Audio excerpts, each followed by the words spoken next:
3, 2, 1, gravando. Olá, seja muito bem-vindo a mais um episódio do Guia Cast, o podcast da Guia Saúde. Eu sou Gersiane Bittencourt e hoje vamos receber uma convidada com uma história que transcende a medicina e toca profundamente todos que a conhecem. A oncologista pediátrica doutora Antonella Zanetti, referência em Curitiba e transformou um dos momentos mais desafiadores da sua vida em um livro inspirador, Voando Alto. Uma obra que fala sobre coragem, fé, propósito e o poder de recomeçar após grandes quedas. Doutora, é um prazer tê-la aqui e seja muito bem-vinda. Muito obrigada, o prazer é todo meu.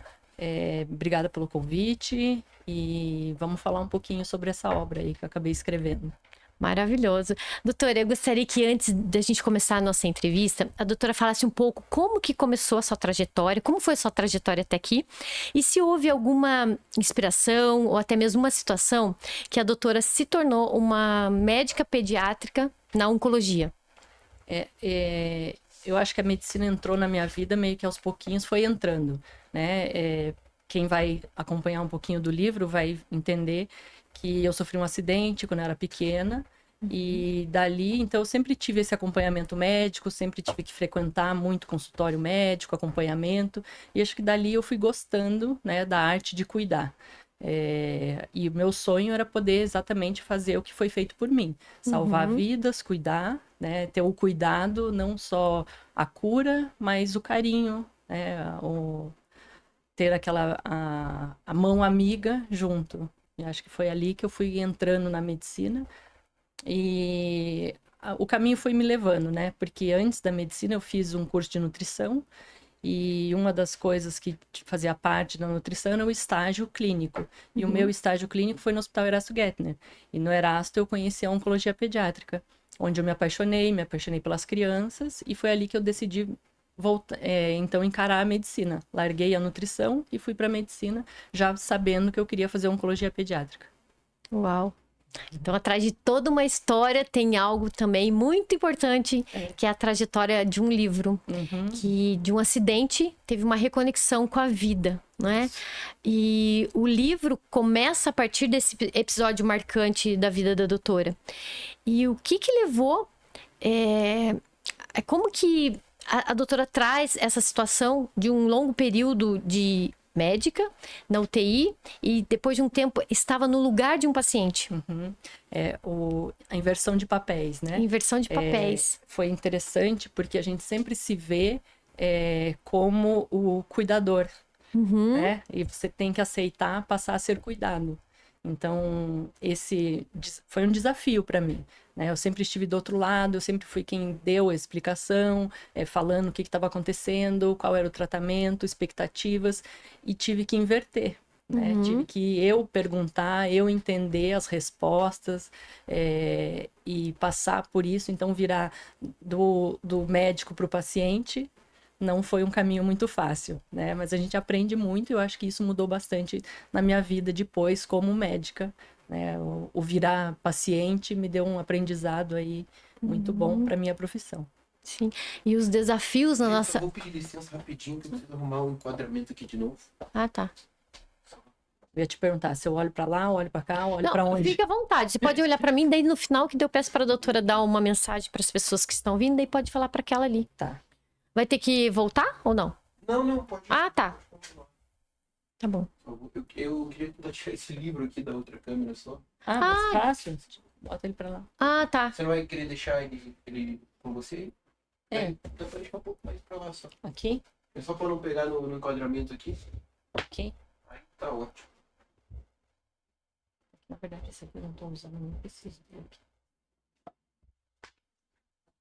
Fechou. Pode continuar? Tá. Vou para a próxima pergunta, então, tá? Doutora, no livro... Você tinha parado. Tá. Doutora, no livro, a doutora relata de uma experiência intensa de fé, de entrega e uma reconstrução. E foi num processo de transformação que começou a enxergar a vida de outra forma. Corpo, mente, espiritualidade. E como que foi isso para a doutora? Eu acho que eu sempre tive isso, a fé muito forte em mim, na minha família, né? Eu fui criada numa família super praticante, nós somos católicos praticantes, então isso sempre nos levou e eu sempre tive isso como um incentivo, uma ajuda, né? Um algo a mais aí no meu caminho. E no acidente, isso foi assim, então, mais exacerbado, né? Eu tive essa ajuda tanto física, né? Muita gente por perto, rezando junto, e essa ajuda espiritual, então, né? O que fortaleceu muito a minha fé, que eu já tinha, e isso aos pouquinhos, então eu fui vendo que realmente ali estava me ajudando muito, fez a diferença, né? Você confiar, você ter algo em acreditar, né? Acreditar que sim, é possível, você tendo uma gratidão, né? Sim. A fé me fortaleceu muito e principalmente saber que tinha muita gente rezando por mim, né? Uma das coisas que a minha mãe fazia bastante enquanto eu estava na UTI foi que ela pediu para várias pessoas mandarem áudio, né? Para pessoal que estava rezando por mim, fazendo corrente de oração, então, eles mandaram áudio e ela colocava para eu ouvir. Né? Então, isso foi uma das coisas que eu sei que ali estava me ajudando, por mais que eu não lembre exatamente, mas o saber que tinha realmente uma corrente de oração aí, amigas minhas que fazia pouco tempo que eu conheci, que estavam todas rezando por mim, mandando mensagem, né? Que estavam com o pensamento positivo ali, acho que fizeram bastante diferença e a gente não pode nunca perder a esperança e a fé, que eu acho que isso me acompanhou bastante também nesse caminho. Com certeza. E o poder da oração para nossa vida, como vai além de tudo, né? Um sobrenatural que tem alguém, algo superior cuidando de nós. É muito incrível ouvir falar sobre, a doutora falando sobre a fé, sobre tudo isso que aconteceu, as pessoas fazendo orações. Então, quanto isso é importante, outras pessoas também estarem intercedendo por nós. E quando a doutora fala do acidente, quantos anos a doutora tinha mais ou menos? Pode falar, relatar um pouco como aconteceu? Que na verdade, assim, são 2 episódios diferentes. O livro mesmo veio do meu acidente de 2024. Eu como um hobby meu e uma terapia, que eu até brinco, eu falo no livro, né? Que eu chamo de trapézio-terapia. Eu sou artista. Nas horas vagas, eu uso como um hobby o trapézio, né? Então, eu sou trapezista e o trapézio é aquele de circo mesmo, o grande, o trapézio voador, e que inclusive é a capa do livro. Uau! Posso mostrar Pode, aqui? Claro. Nossa, que lindo! Aqui consegue... Muito lindíssima a capa. Então é a capa do livro, e sou eu na capa. É um desenho uma foto minha. Uau, a doutora aqui na capa. Então, desafios. Isso. Voando alto. O acidente foi, então, eu estava na nossa chácara, eu tenho um trapézio na chácara, e nós estávamos, então, no final de semana, que era para ser um final de semana gostoso, entre amigos, aniversário de uma das amigas minhas, inclusive. E aí, numa a gente chama de voo, né? Num dos saltos, um dos voos, eu caí na rede, da rede eu caí para fora. E nessa queda eu bati a cabeça, fui de cabeça no chão, e ali já foi uma correria, né? Eu não lembro de nada, não lembro daquele final de semana inteiro. Minha primeira lembrança vem ser já no hospital, na UTI, a hora que eu já estava acordando, sem saber onde eu estava, por que eu estava, o que tinha acontecido.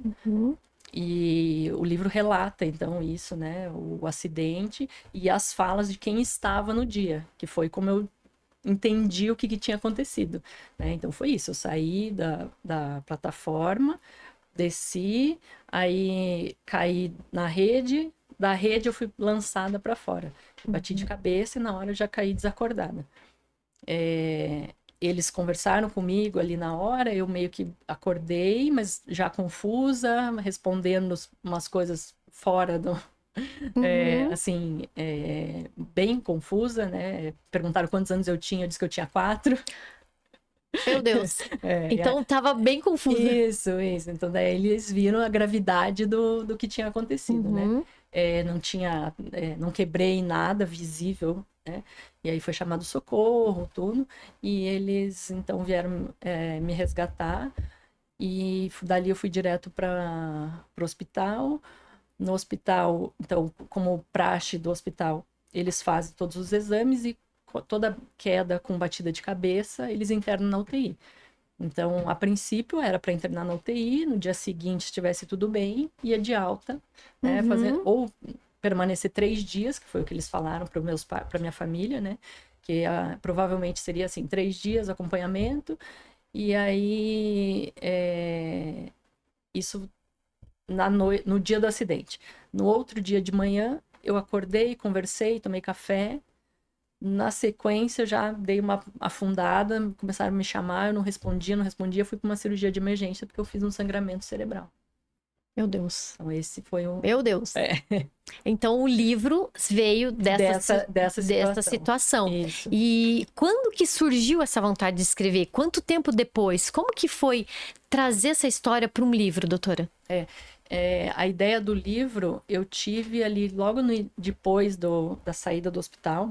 Foram 32 dias de internamento, 30 de UTI. Nossa. E aí, eu passei por uma fase bem complicada na UTI, né? Eu fiquei com o meu lado esquerdo que eu não mexia, então completamente dependente, que essa é outra coisa que me fez, né? Que aí entra o lado da fé, da superação, né? De você entender e de realmente virar, né? Você passar do médico para o paciente, entender o que você precisa superar, né? As dificuldades, e você começa a dar valor para algumas coisas tão pequenas, né? O fato de respirar, o fato de falar. Sim. Eu tive traqueostomia, então depois da traque eu não falava. Então, foram vários desafios aí que às vezes a gente nem pensa, né? Você faz atos aqui no automático. E que tudo isso, então, foi me mostrando que é uma dificuldade. E aí, logo depois do acidente, eu tive, então, aos pouquinhos, fui recuperando a força do lado esquerdo, o caminho, fisioterapia, e durante a fisioterapia foi que veio, então, começou a surgir a ideia de por que não, né? Se eu estava passando por isso, eu estava conseguindo me recuperar e tal, que isso talvez não fosse uma história só para mim, que essa história deveria ser contada, principalmente porque eu estava recuperando, né? E logo no início, quando foi conversado com a minha família, o médico, o neurocirurgião, foi claro com eles, assim, que provavelmente eu teria sequelas, que eles não sabiam como que eu iria acordar, como seria essa recuperação, né? Se eu conseguiria falar, se eu conseguiria andar, se eu conseguiria mexer, o intelectual, né? Se eu conseguiria retomar a minha profissão e tudo. E conforme eu fui melhorando, eu fui vendo que sim, eu seria capaz de voltar, né? Foi a superação. E ali me veio então a ideia de escrever o livro.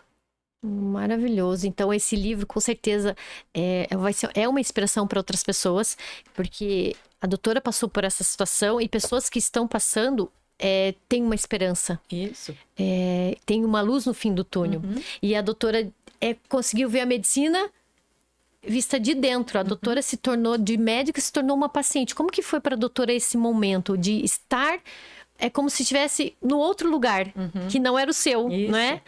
Estava sendo cuidada por outros médicos. Como que foi para a doutora Antonella se ver no lugar de pessoas que a doutora já cuida?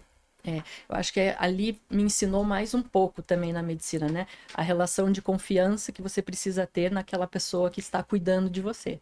Você tem que deixar ser cuidado. Sim, deixar ser cuidado. E aprendi também que o silêncio também nos faz pensar e entender um pouco mais. Que a pessoa você tem que gastar um pouco do seu tempo com aquele paciente que está ali.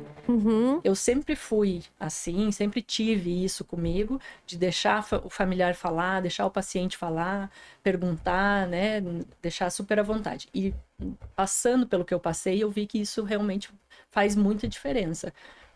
Assim, às vezes entrava profissional ali para conversar comigo, para ver como eu estava, entrava, saía, mal falava bom dia. boa tarde, né? E ali então Que situação. então você vai sentindo assim como faz diferença, né? A pessoa chegar com um sorriso no rosto, te oferecer, te perguntar, dormiu bem, não dormiu, passou a noite tranquila, tá conseguindo comer, conseguiu comer, não conseguiu comer. Então são detalhes que a gente no dia a dia você acaba perdendo, né? Que você não presta atenção nisso. Então acho que isso para mim ali eu aprendi muito nesse período. E o acreditar, né, no que a pessoa está te falando. Uhum. O virar paciente, então me ensinou a ser paciente. Né? O trocadilho da palavra aqui cabe bem, né? O paciente tem que ser paciente. Então você tem que ter paciência, que todo o processo de recuperação leva tempo. E ali eu fui aprendendo que isso às vezes a gente quer para ontem.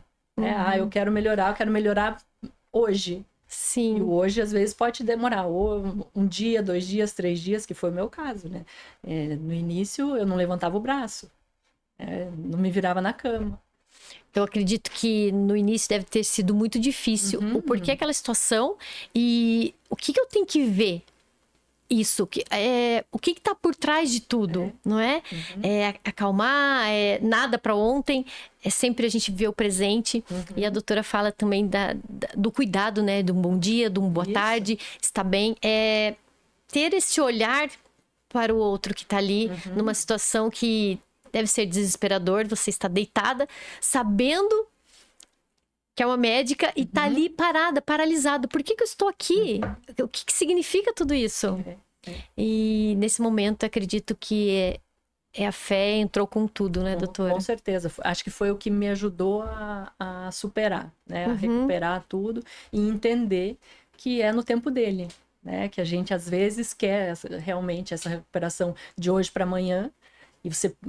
E até na hora de rezar, às vezes a gente reza sendo egoísta, né? Eu quero do meu jeito, não do seu. Faça a sua vontade, não, faça a minha vontade. Faça a minha vontade agora. Né? Isso, não faça a minha vontade e eu quero a minha vontade hoje. Eu não quero esperar a sua vontade para daqui 1 mês, 2 meses. Então, tudo isso a gente vai aprendendo e eu aprendi bastante nesse tempo. Acho que também aprender a ser paciente, para mim, ali fez diferença. A dependência, né? Porque eu era completamente independente, fazia tudo e resolutiva, né? Eu era dessas, eu quero para hoje, eu quero para hoje, eu quero para hoje. E ali eu tive que aprender que não é assim, né? Você aprender que precisa ter tempo, precisa se dedicar para sua recuperação, a fisioterapia, a fono, foram coisas que me acompanharam por um tempo aí.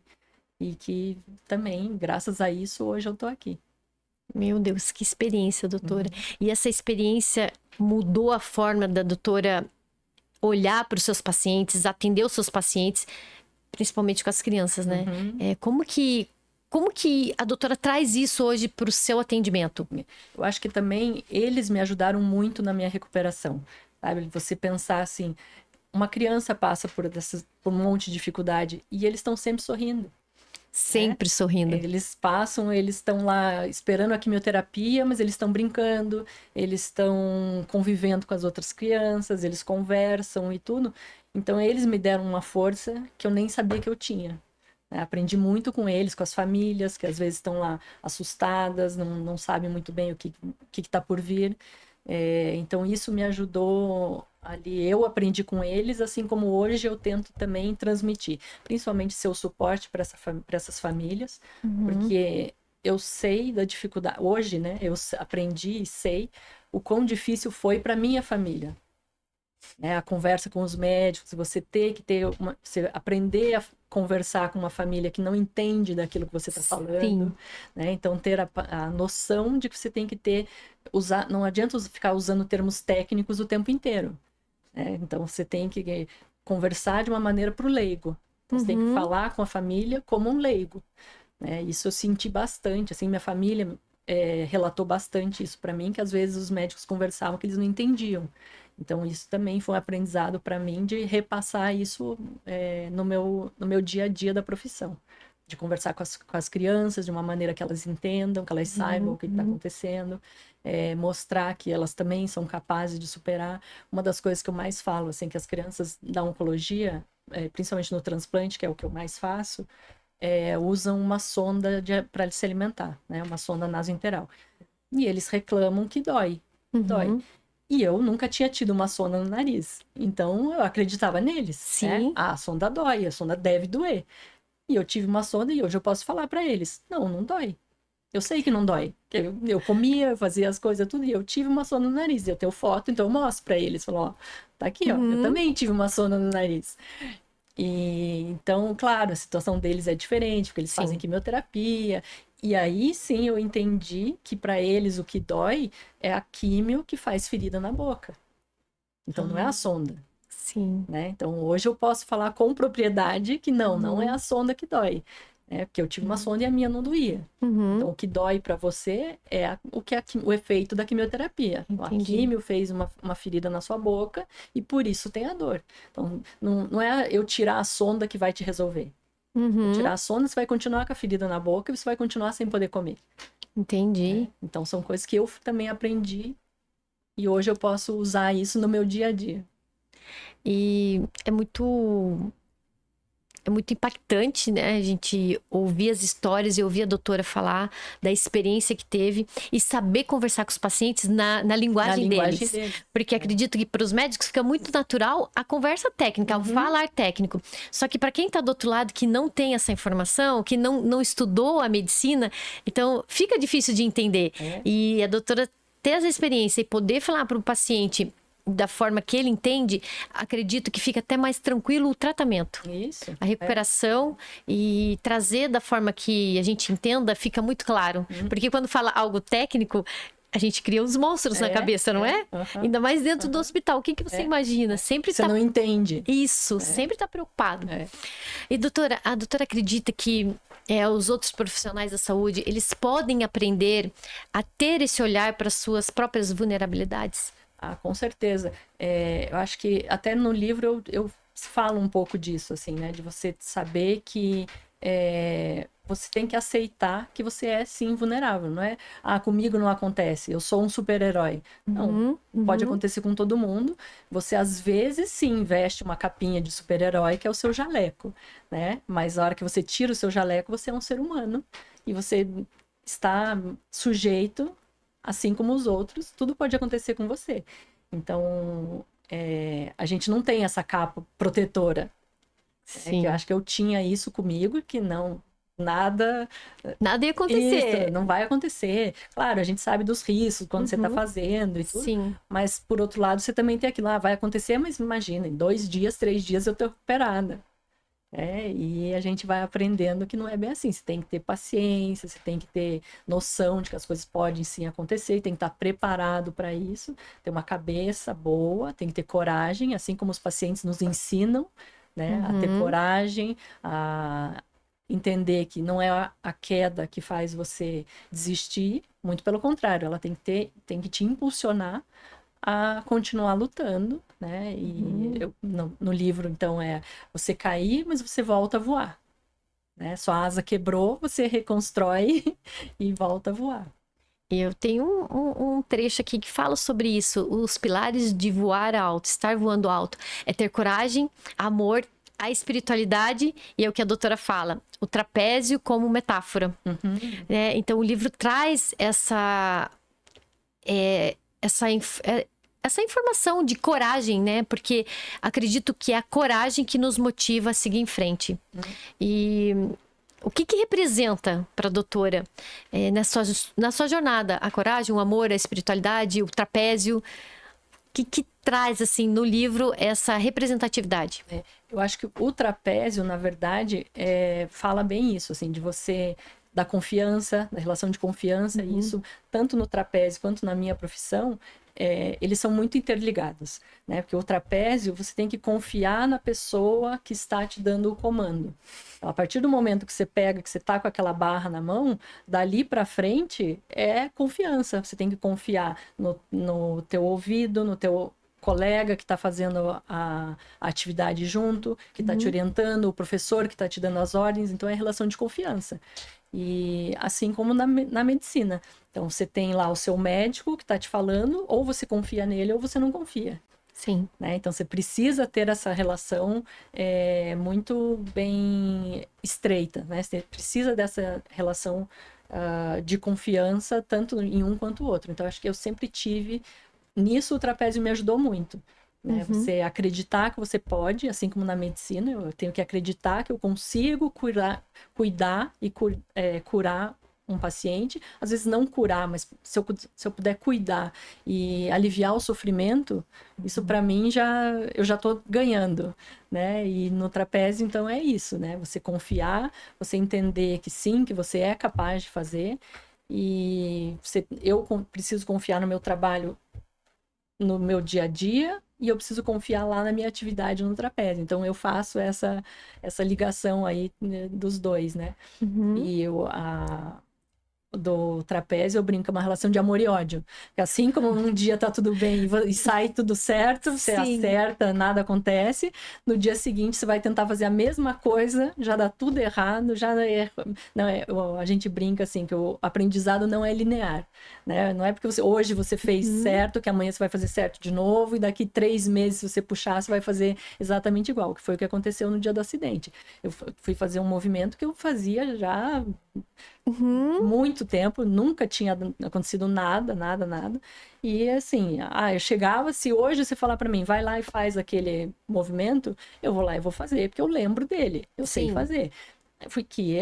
Então eu tinha a confiança de que sim, que eu podia chegar lá e fazer. Então que eu fui, cheguei lá e fiz. Foi um erro? Não foi um erro. Isso foi uma das perguntas que eu mais fiz quando eu recuperei. Onde foi que eu errei? O que eu fiz de errado? E o professor que estava no dia comigo falou, não, esqueça isso, você não fez nada de errado. São pequenas coisas no dia, né? Uma que você tinha passado muito protetor, a gente fica com o braço muito liso, e aí na hora, então, escorregou. A outra coisa que a gente acha que pode ter contribuído, que a rede o terreno não é plano, é grama, tinha chovido na semana antes do final de semana. Então, provavelmente, aquele poste trabalhou um pouquinho e a rede deu uma entortadinha. E nessa entortada da rede, no que eu caí, ela me lançou para fora em vez de lançar para cima. E então, né, é a questão de pode dar tudo certo, pode dar tudo errado, e você saber que você tem sim a confiança de fazer. E ali entra, então, a comparação do trapézio com o meu dia a dia da profissão, que um dia pode dar tudo certo, ou com um paciente pode dar tudo certo, com o outro, não. Né? Você fez exatamente a mesma coisa. Você entrou no quarto 322, você fez isso aqui. Você entrou no 324, você repetiu, fez exatamente igual do 322. Um vai super bem, o outro não. É assim a vida, né, doutora? É assim é a vida. É assim a vida. Cada um responde de uma maneira, e tudo depende da força de cada um, da coragem de cada um, da persistência, da fé. Né? Você não pode nunca tirar a esperança da família e nunca comparar um caso com o outro. Sim. Isso é outra coisa que também a gente vai aprendendo. Porque ontem eu consegui fazer, hoje eu vou conseguir. Não, você não pode ficar comparando. É o seu hoje com o seu hoje. E quando a doutora fala de não comparar, são famílias diferentes, são situações diferentes, são pessoas diferentes. E o quão é importante acreditar que vai dar tudo certo. Isso. E nesse momento a doutora ficou com algum receio do trapézio? Teve uma relação não boa depois do acidente? Como que a doutora começou a olhar para isso? Porque às vezes acontece um acidente ou é algo que tem um trauma e aquilo causa pânico. Eu não quero ver mais, não quero fazer. Como é que a doutora lidou com essa situação em relação ao trapézio? O meu primeiro contato com o trapézio, porque é na minha chácara, né? Então, ele não foi desmontado no primeiro momento, ele ficou lá onde ele estava. A única coisa que foi retirado na sequência foi a rede. E a gente hoje tem uma rede nova lá no lugar. Então, mas meu primeiro contato com ele novamente foi só ir até o local do acidente. Que aquilo para mim já foi bem difícil. Sim. Eu senti muito, apesar de eu não lembrar de nada, o chegar perto, o olhar para ele. Eu fui até o local onde foi o acidente, a rede ainda estava rasgada, né? Por onde eu passei, ela rasgou. Então, a hora que eu olhei para cima, que eu vi o local que estava rasgado, aquilo me deu uma sensação ruim, pensando, será que um dia eu vou conseguir voltar? Uhum. Né? Será que esse medo vai me abandonar? Será que eu vou conseguir superar isso? Será que eu vou ter a coragem de subir aquela escada e chegar lá em cima de novo e pegar? Eu tinha tudo isso comigo. E aí, então, eu fui indo aos pouquinhos. Nesse dia, primeiro só cheguei até, perto, olhei para a rede e tal. Depois que trocou a rede, que veio a rede nova, a coragem de subir a escada e ir até lá em cima já apareceu. Falei, opa, Entendi. vamos. Né? Aí, então, meu segundo contato foi esse, subir, chegar lá em cima, ficar lá na plataforma olhando, olhar para a rede, ver as pessoas fazendo. E me deu a vontade de realmente pegar na barra e começar. Mas o meu neurologista não tinha me permitido ainda, né? Porque isso fazia 4 meses que eu tinha saído do hospital. E eu saí do hospital em agosto. E acho que eu subi mesmo, assim, para sentir um pouquinho em novembro. E aí, o meu medo realmente era o segurar e agora vai. Entendi. Vamos voltar. E eu demorei 1 ano para voltar. Eu voltei ano passado, em dezembro do ano passado. Então, demorou um pouquinho mais de 1 ano. E isso, de novo, o frio na barriga, aquele medo, suando, olhar e falar, eu sei que eu sou capaz, né? E eu vou conseguir. Mas aí acho que veio, né? Por mais que eu não lembre, o inconsciente às vezes dá aquela coisa. Foi isso que te freou, né? Será que você quer de novo? E aí eu quis, acho que, mostrar para mim mesmo que sim, eu era capaz e que eu podia superar mais esse desafio. Nossa, é muito maravilhoso ouvir a doutora falando sobre o seu medo, o seu desafio, porque a gente tem alguns medos. Isso. E esse medo não pode paralisar. E parabéns pela sua coragem de enfrentar o trapézio, né? E isso é maravilhoso, saber que a gente pode enfrentar esse medo, não precisa voltar correndo e já fazer os exercícios que fazia, mas chegar próximo, esse emocional, esse... O que mexe aqui, né, no nosso coração e fala, ai, será que eu consigo? É encarar esse medo. Isso é uma inspiração, ouvir a doutora. E eu queria saber qual é o convite que o livro Voando Alto, ele faz para o leitor? Que ele vem nessa busca de uma inspiração, de uma cura emocional. O que fala para o leitor o Voando Alto?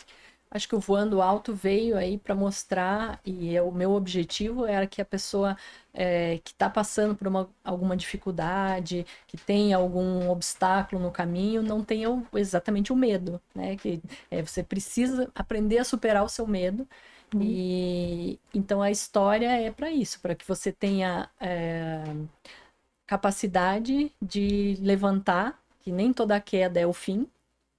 Então, você tem que entender que a queda faz parte, todo mundo cai na vida, às vezes uma queda um pouco maior, às vezes a sequela é um pouco maior, né? Ou o tempo de recuperação um pouco maior, mas que se você tiver persistência, fé, coragem, mas alguma mão te apoiando, seja ela física ou só psicológica, né? Ou mental, sim, você é capaz. Eu acho que a ideia do livro é que seja isso aí. Mostrar que sim, você consegue e que você, tendo a coragem, a superação chegará. Né? Sim.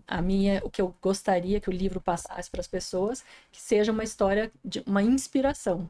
Né? Se você está passando por alguma dificuldade no momento, se você passou por uma dificuldade, que você tenha a consciência de que você lutando, assim como as crianças lutam pela vida, né? Os pacientes em geral, não só as crianças, mas os meus pacientes que são crianças, né? Lutam ali pela vida, as famílias estão lutando junto com eles.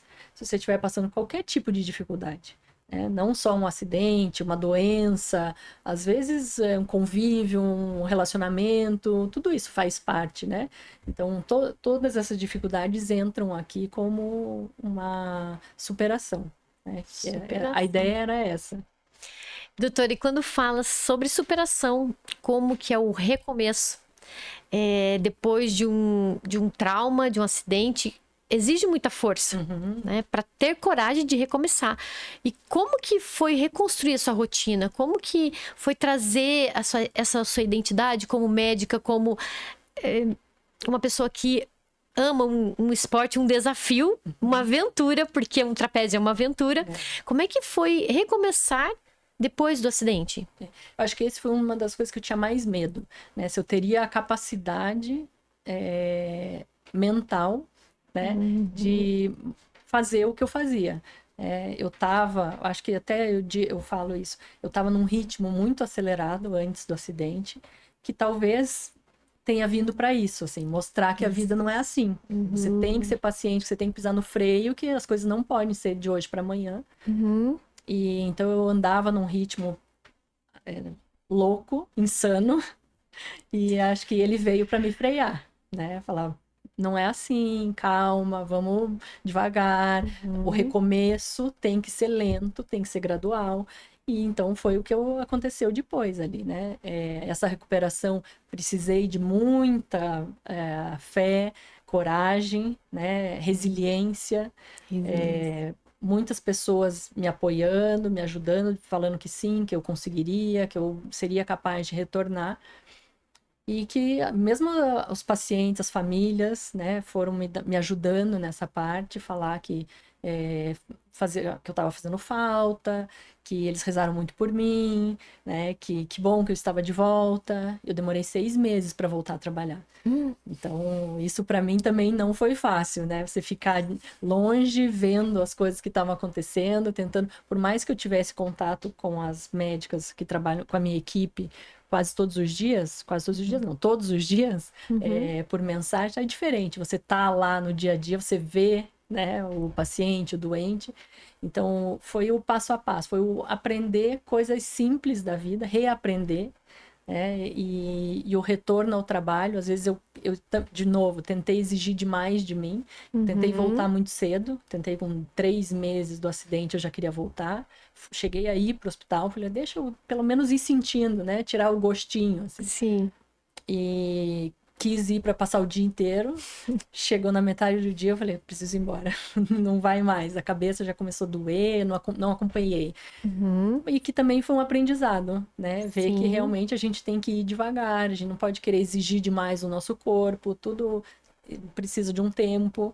E, de novo, a gente aprende, né? E eu fui aprendendo. Então, que assim como eu não podia exigir de mim, porque para eu voltar a cuidar dos outros, eu precisava cuidar de mim primeiro. Foi aí que eu entendi que eu precisava dar o tempo porque o meu corpo precisasse para eu recuperar, né? E aí, então, foi esse tempo que eu tive que me dar e ir aprendendo. E hoje entendo também as crianças, os pacientes que precisam desse tempo para recuperar. Sim. Bom, acredito eu que todos os profissionais da saúde, eles enfrentam essa jornada intensa e emocionalmente ela é exaustiva, não é? E como que a doutora dá até uma... Eu não gosto de falar conselho, mas uma dica para essas pessoas também encontrarem um equilíbrio entre cuidar de tantas vidas, mas também cuidar de si mesmo. Isso, acho que a gente tem que ter a noção de que para a gente conseguir cuidar, nós temos que estar bem conosco. A gente tem que começar cuidando de nós mesmos para conseguir cuidar dos outros. Então, se você não se cuidar, se você não tiver essa noção de parar e fazer as coisas que você gosta, o seu lazer, o seu hobby, isso vai te ajudar no seu dia a dia, no seu trabalho, né? Se você estiver estressado, se você estiver com a cabeça cheia de outras coisas, ocupado, você não vai conseguir se dedicar àquilo que você gostaria, né? Fazer da melhor maneira possível. Então, a gente precisa entender isso, que tudo tem seu tempo, que você precisa parar uns dias, umas horas, né? Se você gosta de uma atividade física, vai fazer a sua atividade física, vai correr no parque, vai caminhar no parque. A gente precisa disso. Essa rotina do médico, às vezes, é enlouquecedora, né?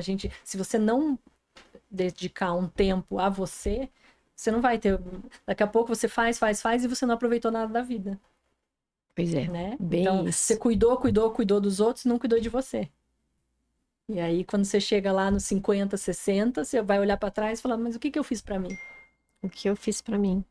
Nossa, é uma pergunta para se refletir. O que eu fiz para mim? Isso. E como é importante parar, aproveitar alguns momentos, relaxar, porque é uma briga entre o corpo e a mente, né? Eu tenho que fazer, eu tenho que dar resultado, e é isso e aquilo, mas espera, aquela pessoa que está aqui dentro? Quem é aquela pessoa que precisa ser olhada? Uhum. Nossa, é muito forte essa conversa, doutora. Muito forte. E quanto a gente não olha para nós, sempre cuidando do outro. A gente acha que a gente precisa só cuidar do outro, Só cuidar do outro. né? E a gente fica em segundo plano. E tem que ser o contrário. Para você conseguir ser eficiente, suficiente para o outro, você tem que cuidar de você. Então é primeiro você e depois você consegue cuidar do outro. Obrigada pela sua conversa. Muito obrigada. Doutora, o que a doutora diria para as pessoas que estão vivendo seus próprios acidentes físicos, emocionais ou até espirituais, que não sabem por onde recomeçar? Porque o acidente não é talvez só o físico, mas tem outros acidentes que acontecem aqui, mente. Como que recomeça, doutora? Eu acho que o recomeço começa realmente dentro de você. Então você tem que entender que você precisa superar, que você precisa passar por cima deste obstáculo que apareceu, uma pedrinha no seu caminho, né? Então você tem que primeiro aceitar o que está acontecendo, deixar o seu medo de lado e saber que sim, você é capaz de superar. Acho que começa por aí, o caminho é o caminho de dentro, né? Não adianta a gente caminhar por fora se o caminho de dentro ainda não tiver sido descoberto. Talvez esse é o mais difícil, não é? Com certeza. O caminhar por dentro, às vezes, é mais dolorido do que o caminhar por fora. É verdade. Doutora, nós temos um bloco que são os pacientes da Guia Saúde que fazem as perguntas. Então, tem 4 perguntas aqui de 4 pacientes. E a primeira é uma mulher e ela quer saber como transformar uma dor em força quando tudo ao redor parece que está desmoronando. Eu acho que sempre, né, a dor, primeiro você tem que entendê-la, você tem que conhecer a sua dor, saber aonde dói, para daí sim você conseguir superá-la. A partir do momento que você sabe aonde dói, você consegue pensar fora, deixando a dor de lado, né, e conseguir pensar em como superá-la, como eu consigo passar por cima dela, como eu vou lidar com ela. Porque às vezes a gente acha que aquela dor é insuportável, que você não vai dar conta dela, que você não consegue passar por cima dela, porque você só pensa nela. Só pensa nela. Ou como se a dor dói o corpo inteiro. E se você começar a entender melhor aquela dor, você vai ver que não é assim. Né? Que às vezes, o meu exemplo, eu não mexia ao lado esquerdo. E aos pouquinhos eu fui sentindo, e quando ele começou a voltar a mexer, ele começou primeiro a formigar, aí aos pouquinhos eu fui sentindo, fui conseguindo segurar as coisas. Então me doía, mas eu entendi o que estava doendo. O doer ali naquela hora era o retorno do movimento, era a força que estava vindo, eu precisava daquela força para voltar a ser quem eu era. E então acho que o recado maior, a resposta aqui é isso, né? Primeiro entender qual é a sua dor, de onde ela vem, como eu vou cuidar desta dor específica. Incrível. E quando a doutora fala que começou a sentir o lado esquerdo, começou a conseguir segurar, e quando a gente olha para isso, tinha uma dor, mas ao mesmo tempo a alegria de estar conseguindo ter um movimento. E quando fala, nossa, parece que é tão simples pegar, segurar, só que a hora que não tem mais esse movimento, o simples, a falta que ele faz. A falta. Como é importante a gente estar presente e dar valor às coisas minúsculas da vida. Pequenas coisas. Uma das dificuldades que eu mais tive foi a questão da comunicação. Eu queria conversar com as pessoas, queria conseguir entender o que tinha acontecido. E eu não conseguia falar, porque eu tinha tráqueo. No início eu tinha o tubo, né? Porque eu fiquei entubada 12 dias. E depois eu tinha a traqueostomia, que é a tráqueo você não fala, né? Você tenta, mas não... fechando, só que eu fechava e não respirava, então... Meu Deus! Então, a dificuldade da comunicação, e são coisas que a gente realmente não... No dia a dia, você nem para pra pensar. Não passa pela cabeça, não passa pela cabeça. E foi numa das visitas da minha cunhada que ela disse pra mim, eu vou trazer um caderno pra você, e você escreve. Né? Então, você escreve aquilo que você quer saber, ou pra gente conseguir se comunicar, porque eu tentava com gesto, e eles não entendiam, eu ia ficando nervosa, porque eu tava tentando me comunicar e não conseguia. Às vezes era só assim, eu quero água. Nem a água eu não conseguia pedir. Uma coisa que é tão simples, né? Você pega o copo, você toma o seu gole de água e pronto. Meu Deus. Às vezes eu olhava ele ali e eu não conseguia dizer que era aquilo que eu queria.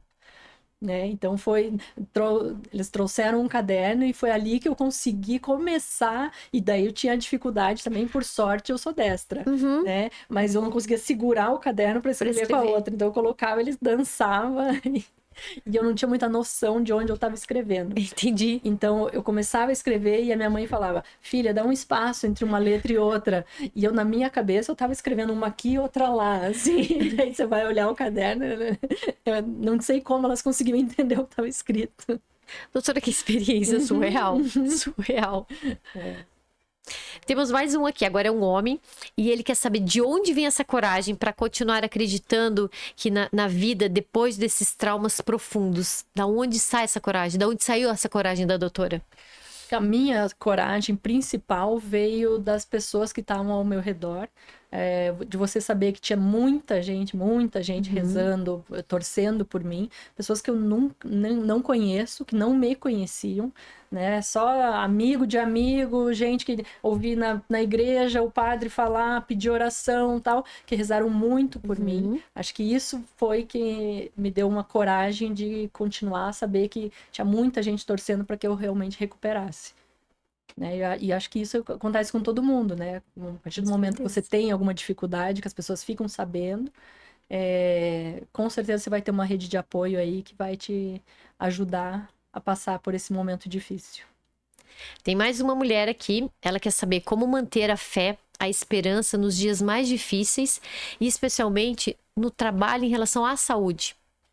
Eu acho que o trabalho em relação à saúde é uma das coisas mais difíceis, né? Porque a gente tem aquilo de que a partir do momento que você está tomando um remédio, você vai ser curado. Ou você vai ser fácil de passar por aquela dificuldade. E que não é assim, né? Então você tem que ter a esperança e a fé, sim, naquele remédio, no médico, no fisioterapeuta, no nutricionista que está ali com você.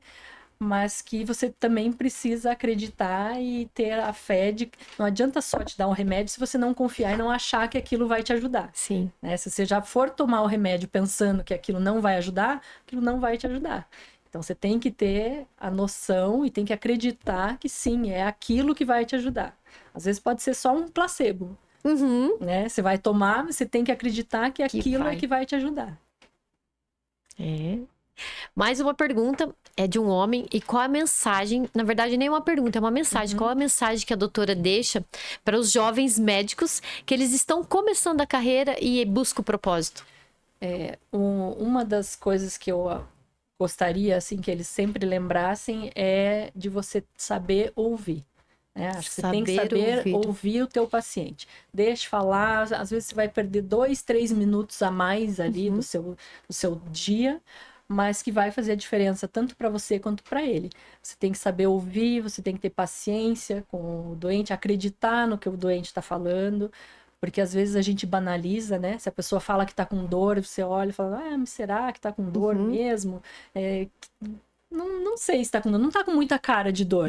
Mas Sim. Como é que você sabe qual é a cara de dor, né, daquela pessoa? Às vezes, cada um demonstra de uma maneira. Sim. Né? Então, acredite no seu paciente, acredite na família. Né? A gente que trabalha com a pediatria, você depende muito do familiar. A criança criança pequena, dificilmente vai te falar o que ela está sentindo. Em compensação, o pai que conhece aquele paciente, aquela criança, se ele te falar que a criança está com dor, que esse não é o normal dela, você tem que acreditar no pai. Sim. Né? Então, se falar, não, esse é o normal dela, esse é o normal dela. Às vezes você está conhecendo naquele momento. Então, tenha paciência, gaste um tempinho a mais ali, que isso... Até para você conquistar aquela família, aquele paciente, vai fazer diferença no seu futuro. Sim. E quando a doutora fala sobre escutar, às vezes a pessoa só quer falar, ela quer ser só ouvida. Para ela se sentir ali, talvez, que ela é importante, não é? E quantas pessoas querem ser só ouvidas? Isso. E aí, tô com uma dor aqui, mas eu só quero que ela me veja, eu só quero que a doutora me veja. E isso é fantástico, a doutora falar sobre o ouvir, deixar a pessoa falar. Deixar a pessoa falar. Às vezes você não precisa nem perguntar nada. Você chega ali lá, nem que seja só um bom dia, como vai? E do como vai, Ah, a conversa começa, né? Tudo que ele queria era só te responder o como vai, né? sim. E ali é o seu ouvido. O seu ouvido faz diferença bastante. Nossa, doutora, muito bom ouvir essa história, a forma que a doutora fala sobre toda a situação que aconteceu e o olhar para o paciente, maravilhoso. Uhum. Nós temos um bloco aqui que é mitos e verdades sobre superação e resiliência. É um mito ou uma verdade que as pessoas fortes não caem? É um mito. Não é porque você é forte que você é invencível. Uhum. Né? O que você tem de diferente? Então, isso é um grande mito. Às vezes a pessoa é forte, mas não tem a coragem. Isso, Não é? isso. Não adianta nada você ser forte se você não acreditar e você não tiver a coragem de... Ou acreditar. É, Mito ou verdade que um trauma muda para sempre a forma como a gente olha para a vida? verdade. Muito verdade. Com certeza começa a dar aquele valor para aquelas pequenas coisas, aquele detalhe que talvez eu nem via. Falei, uau, olha isso, que maravilhoso. É aquilo que a gente estava falando, né? As pequenas coisas que a gente realmente não dá valor. Ou É. tomar água, Água. falar que tudo que Tomar você água, quer é um falar. gole de água, né? Meu Deus. Poder segurar um livro, folhear, escrever, o respirar, O respirar. o engolir. Nossa, o quanto dói para engolir quando você tem um cano na sua garganta. Meu Deus. E a gente, às vezes, você tem uma dor de garganta, faz uma amidalite, você já acha que você tá morrendo, que você não consegue engolir. Agora, pensa a pessoa que tem uma traqueostomia, que a minha, graças a Deus, eu pude reverter e não precisei ficar. Uma pessoa que vive com uma traqueostomia, que tem aquele cano ali. Meu Deus. Então, às vezes, a gente realmente, né, precisa parar para pensar nessas coisas. Às vezes, a gente reclama por tão pouca coisa. Sim. Meu Deus. Mito ou verdade? Que a vulnerabilidade pode ser fonte de grande força. Verdade. Verdade, né? Verdade. E a última pergunta de mitos e verdades. É verdade que recomeçar exige coragem?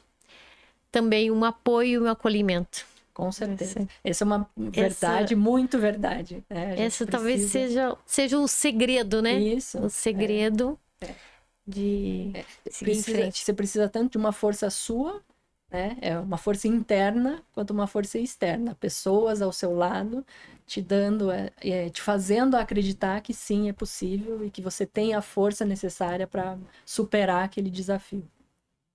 Tá certo. Doutora, estamos chegando ao final. Passou muito rápido a Muito conversa. rápido. Foi muito precioso, enriquecedor.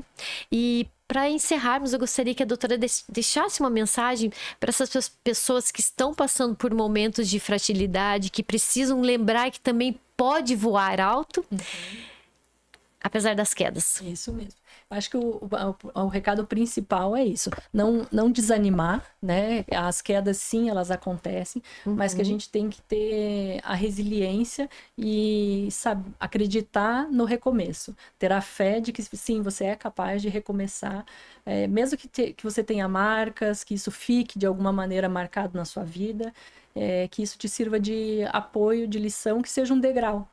Para você conseguir voltar a voar, você tem que se levantar. Se você não levantar, aí realmente vai ser mais difícil. Então, o recado principal é isso, que você se inspire, que você sim é capaz. Sua asa pode quebrar, mas você pode reconstruí-la e voltar a voar alto. Maravilhoso. E as pessoas que estão interessadas, assim, se interessarem no livro, como que elas fazem para adquirir o livro? Tá em alguma livraria ou é direto com a doutora? Não, os dois. Pode ser direto comigo, pelo meu Instagram, ou tem na Livrarias Curitiba. Livrarias Curitiba. Livrarias Curitiba tem o livro tanto no site quanto na livraria na Curitiba, no Barigui e... Ou direto com a doutora. Isso, Tá mais certo. fácil direto comigo ou no site da Livrarias Curitiba. Se quiser deixar seu Instagram também, que se as pessoas quiserem entrar em contato para adquirir o livro. Isso, então é @doutora Antonella Zanetti, TTE, né? Então Antonella com 2 L's, Zanetti com 2 T's e E no final. É esse. Tá certo.